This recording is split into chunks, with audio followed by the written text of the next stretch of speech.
Do I have anxiety? I overthink all the time. I ruminate all the time. I'm never in the present moment. I have stomach aches and headaches and migraines and so much muscle tension. I always go to worst case scenario all the time. I can never relax. I always have to be doing. I am a perfectionist. I'm an overachiever and I never feel like it's good enough. I like to be in control of all the details. When plans change, I have a really hard time with accepting that and going with the flow. I don't sleep well. I'm fatigued and drained throughout the day. I wake up constantly through the middle of the night. When I put my head to the pillow, my mind is racing a mile a minute, which is normal. It's always racing a mile a minute. It's like a hamster wheel of thoughts up there. Just a constant internal yappy, yappy, yappy. It's hard to concentrate and to focus on one task. I can't relax. I don't even know what that is. I am a people pleaser. I will shapeshift and try and figure out how to act and be and say in front of different certain people and groups so that they like me and so that I can fit in. I need external validation to feel good about myself. If you resonated or connected to many of those,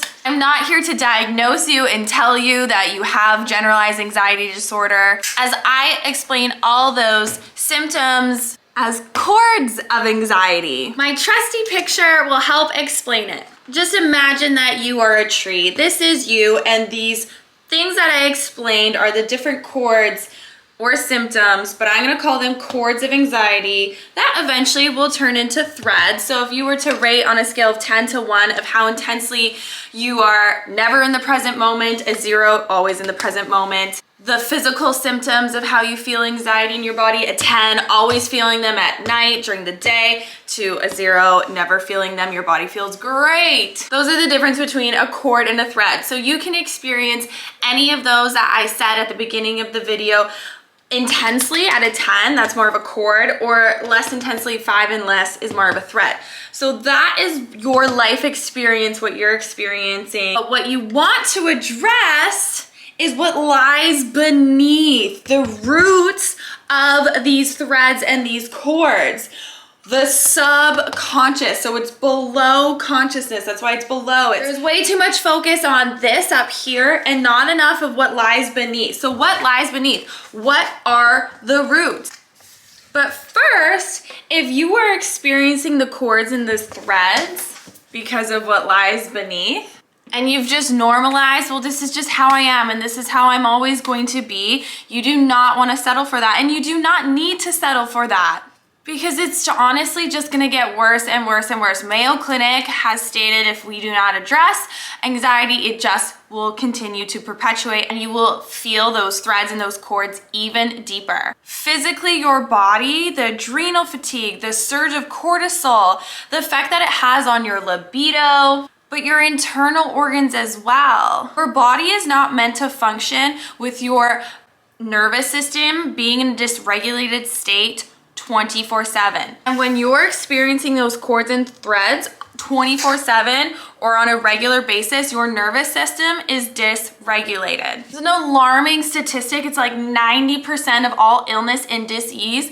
is due to stress. What is anxiety? That is prolonged, accumulated, compounded stress. This will continue to affect you socially, your friendships, your partnerships, your love with family. When you're not in the present moment, the quality of your memories are dependent on how present you are in the moment. So if you're a parent, not having those memories of your young children growing up is going to be something you can't get back. And to be friends with someone who's really, really anxious and always needing that external validation from you and even from a partnership, it gets really wearing and draining on the other person. Also, you not feeling like you can be the real authentic you because you have to shape shift and try and act and be like how you think the person is going to like you on the other end of that relationship is very draining and exhausting for you. In work, this can show up as you overworking, again, draining yourself, or you not even doing the work that you love because you're too anxious to get outside of your comfort zone and find that fulfilling career that you are passionate about.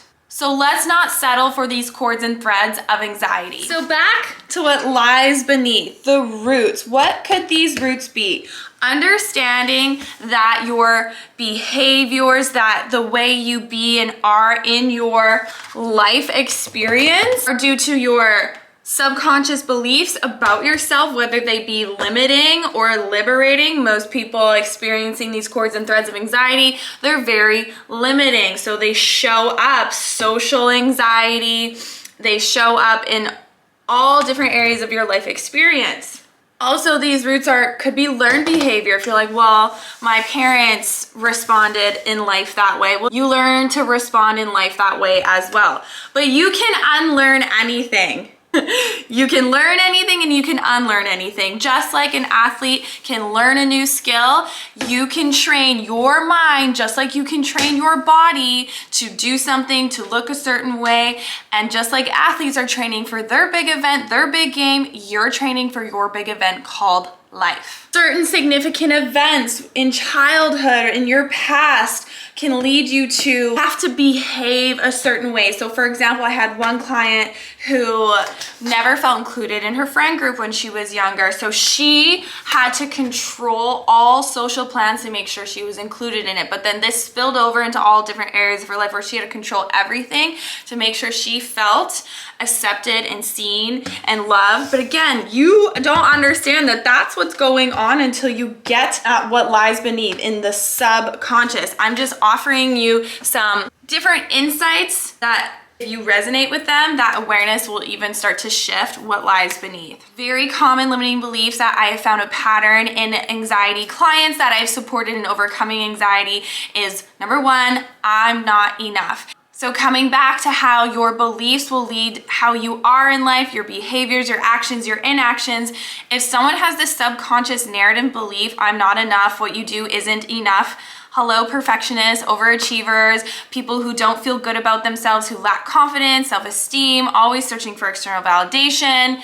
What is underneath that? I'm not good enough. I'm not enough. Well, where could this have been stemmed from? What is a root that could happen? And this is different for everybody, but if a parent didn't show you love or acceptance or validation, your child's mind will not go, this is a lack of my parents' ability to love me and meet my needs and care for me. The child's mind will go, something must be wrong with me. I must not be good enough for their love, for their attention, for their validation. Now you can see the roots of the beliefs of how significant events when you were younger will create the subconscious roots that then now you're experiencing the threads and the cords of anxiety. Number two most common limiting belief for those with anxiety is what I want isn't available to me. The love I want isn't available to me. The acceptance I desire isn't available to me, right? So now it's overthinking, it's ruminating, it's like you still need to get that need of love and acceptance and validation met. So your mind will start to now, okay, overthink this situation, ruminate about this so that you can try and figure out how to get these needs met, because it's just such an old narrative of the subconscious that unless it's updated, it follows you into adulthood. It's not going anywhere until it is addressed because it's trying to support you in your needs getting met. And the subconscious doesn't have future pacing. It's like, this is how it's going to be forever. That's just how it's designed and how it works. And number three most common limiting belief with those with anxiety is I am different. So if you grew up feeling different from your family, if you grew up and your friends excluded you and then you feel and start to believe I am different, well, this is very evolutionary for us to feel similar, to feel connected. If we don't feel like we belong or that we're similar, the mind goes, you're different. And this is not how evolutionarily we would survive. Our mind is old, and how we would survive back in the day was to be similar, do all the similar things, eat the similar things so that you don't eat this berry that's going to kill you.